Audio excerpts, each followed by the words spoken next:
Okay, so this is what we're gonna do. We haven't had a Love and Marriage Huntsville review in about a week and a half now because I didn't do episode 4 and I'm just now doing episode 5. So we're gonna have episode 4 and 5 on one video. And being that I did not enjoy neither episode, I'm only gonna talk about the things that stuck out to me on both episodes. Okay, so let's go ahead and get into the review, y'all.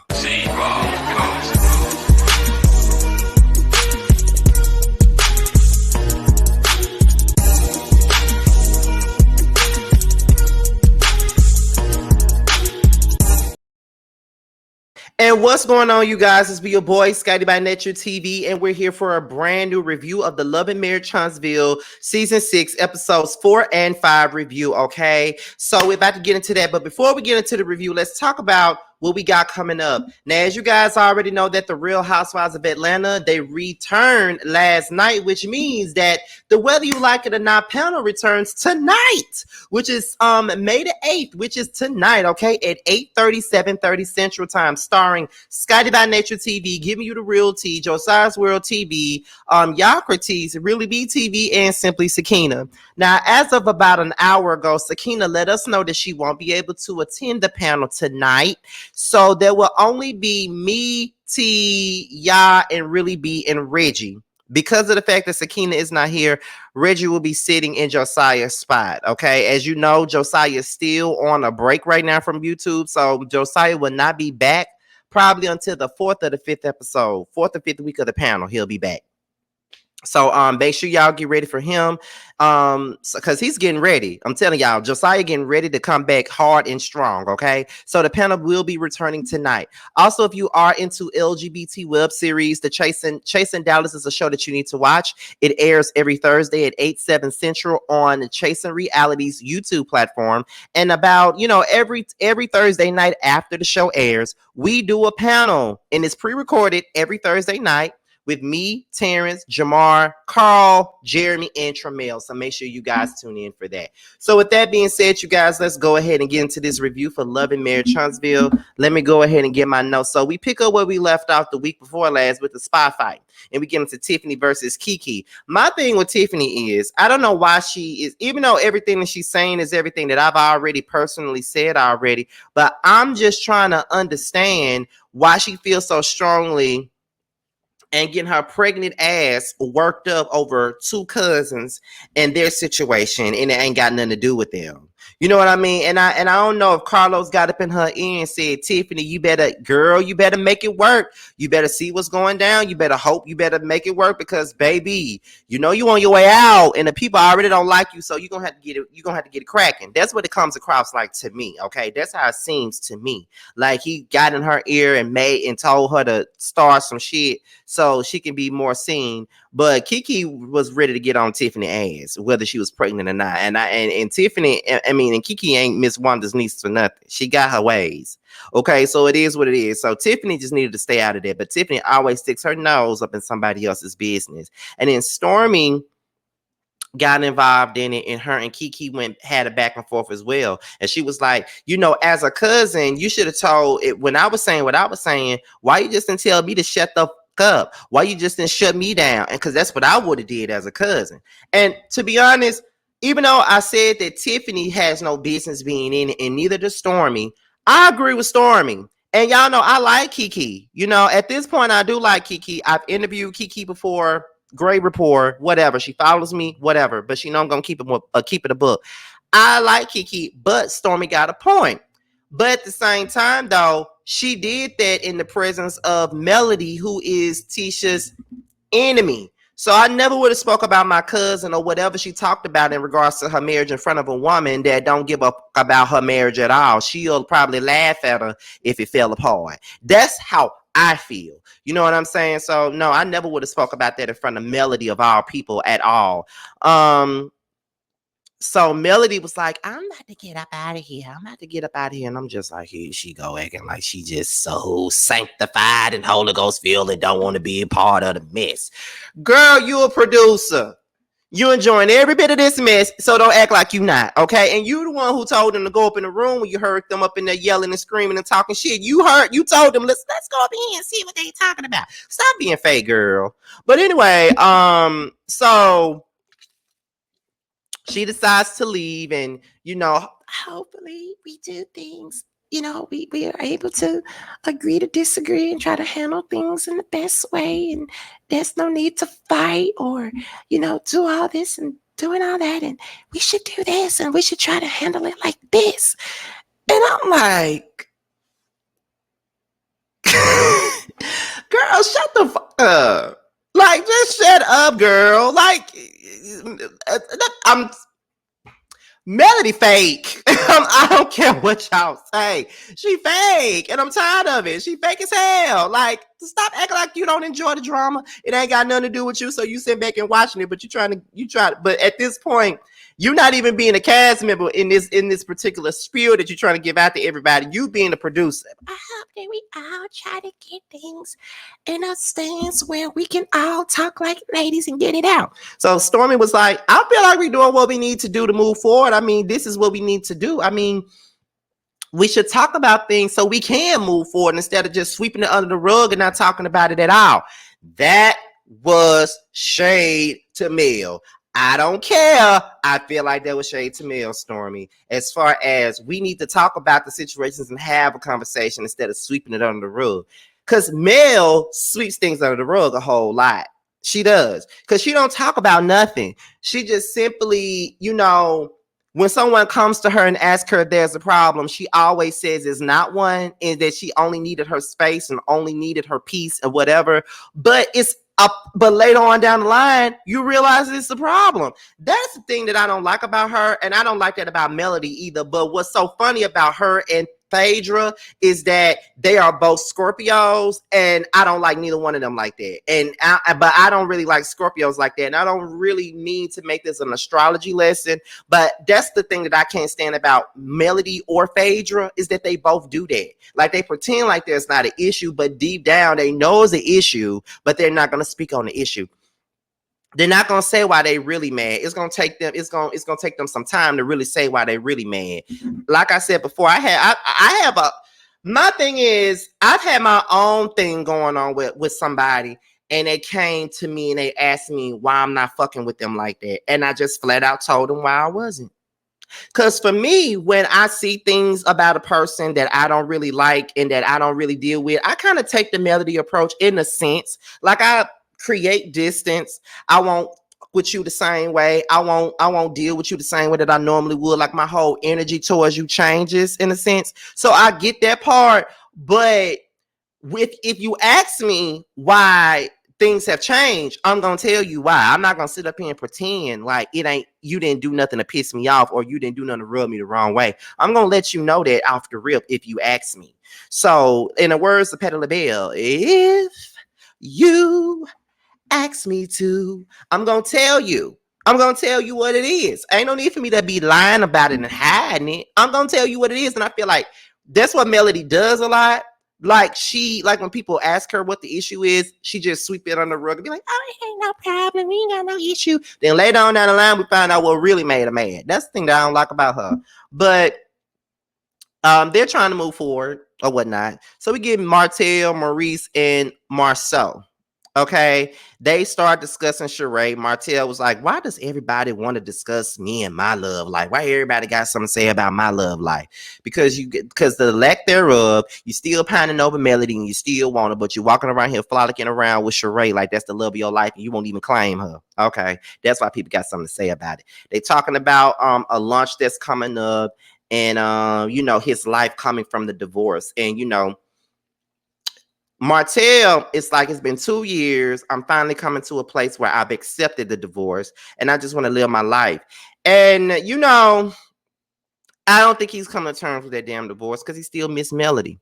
That's why he does the things that he do. Like, that's why he sits around, do this, do that, do all these petty ass games, being childish, going back and forth, playing tit for tat, all this stupid shit that they like to do. He still got a torch for Melody, and Sheree's just a placeholder. There's something for him to smash on. There's something for him to walk around and look good for because she has a bigger Everybody knows Sheree from the Housewives. Housewives is a bigger show than Love and Marriage Huntsville would ever be. So that's why he want to walk around and hold on to her. That's gonna get him more exposure by being with her. We already know that this is a escort type of situation. We already know that. So no, but that's what I think. That's what I think.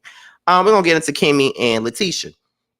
They discussed Kiki and Tiffany, Leticia was like, I had to step in and stop Kiki because I know how Kiki can be, and Tiffany's pregnant, so I know how Kiki can be. Meaning, I know that Kiki will whoop Tiffany little ass, pregnant or not, and I had to stop her.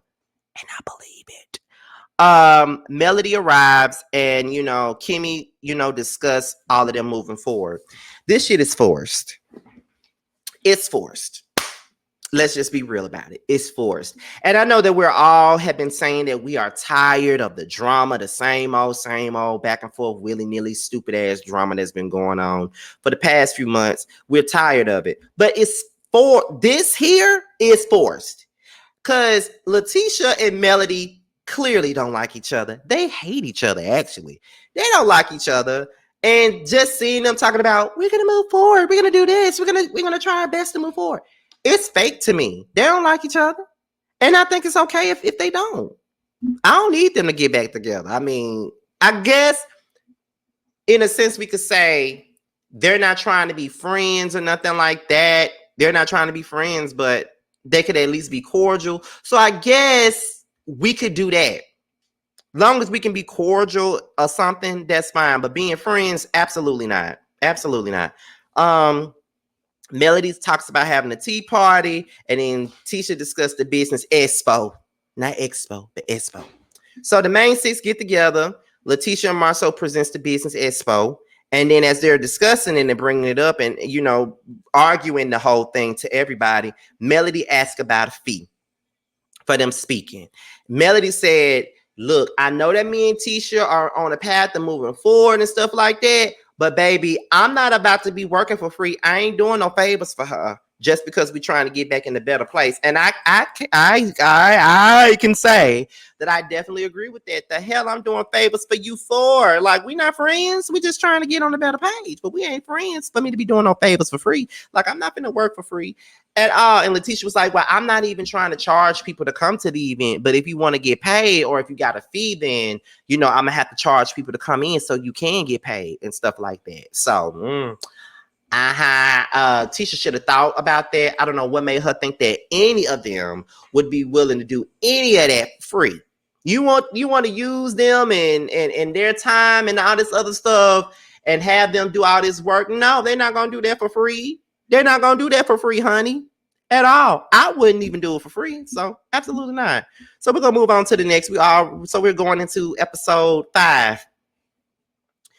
Stormy and Courtney, they have a business meeting with the family. It's been a whole lot of stuff going on.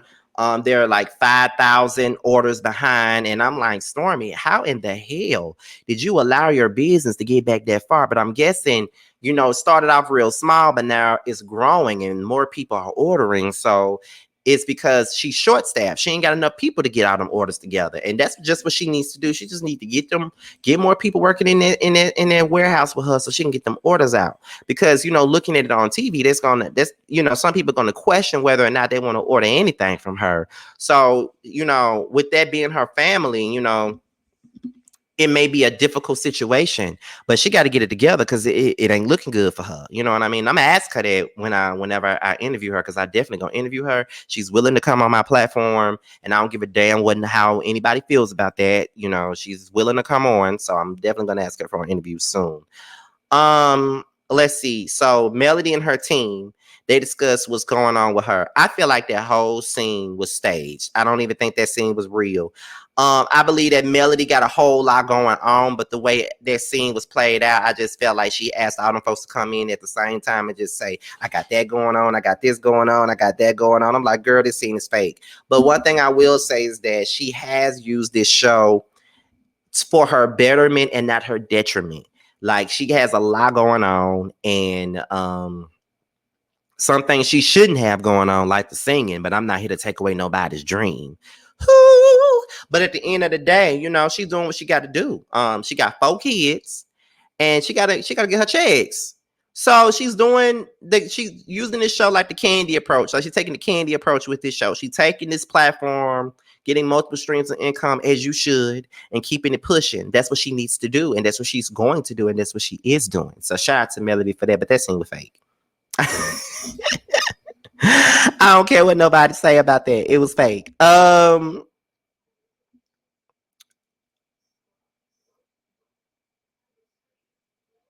Martel and Marcel, they discussed the custody issue. And Martel feels some type of way about the way this whole situation is going. He never wanted it to go this way. He feel like it's too much going on with it, but I feel like at the end of it all, like, you chose to make this harder than what it is. Like, you the one who took her to custody, to family court, about her having too many babysitters and stuff. Like, that was a petty reason to take somebody to court. And I just feel like Martel is doing too much, and he doesn't take any accountability for anything that he does. It's like every time something don't go his way, he get upset, he get pissed, and he want to blame the world for him and his own misfortunes and mistakes. But you did that. So how are you gonna get mad at somebody because they not willing to deal with your bullshit? I mean, get over yourself. In this next scene, Stormy fires Junior, which she probably needed to. And then we get into the birthday party for Mariah and Malia. Martel crashes the party. He wasn't invited. He had no business being there. And Martel feels like, this is my daughter's birthday and I should be here. So if this was a different situation, then you absolutely should be there. You absolutely should be in a situation where, I'm there for my kid. It's my kid's birthday party. Whether or not me and her mom are getting along or not, we're there together. We're here to celebrate our kids. But you got me in custody court, and you got me here, and you got me there. So if you want to celebrate our daughter's birthday, you can celebrate it after this is over. You can come and get your daughter. You can celebrate with her. You can do whatever. It's the whole day. You can do that. But you can't be here. This is my week. I don't want you here. He was saying, well, I'm not going nowhere. And Miss Van tried to step in, and he started yelling all up in her face and stuff. And she said, I will call the police, Martel, get away. And he said, well, call the police then. So he walked into the party anyway. Melody said that she just went ahead and let him do it because she didn't want to make it a big deal and she didn't want to clown. And honestly, she probably did the right thing, but Martel did too much though. Like, he doesn't understand boundaries or respect. He don't. And he feel like he don't owe her that anyway. That's why he does the things that he does. Kiki and Mel and Tisha, they discussed their coming to Jesus moments. Everybody's happy with the way that things are going amongst the group. They're trying to get things right, but Kiki's still not feeling Tiffany.